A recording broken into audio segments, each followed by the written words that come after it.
Hey guys, this is Derek with the Garage Door Guy, and today we're going to talk about I-beams, also known as safety I-beams or safety sensors. And basically, the I-beams are designed to, if there's an obstruction, it will not allow the door to close. So it's probably the most common call we get is for I-beams not working. So basically what happens, if you notice when I put my hand in front of this sensor, this light begins to blink. So when that is obstructed, the door will not close.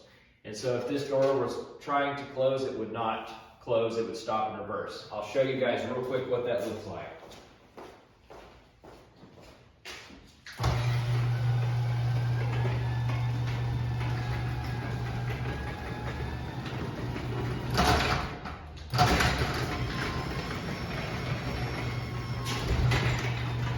So if you notice, it won't close when that is obstructed. So if you're trying to close your garage door and it's not closing, look at your safety beams, make sure they're both lit up. Typically you're gonna have a different color on each side. So one side you'll have red, the other side you have green on these.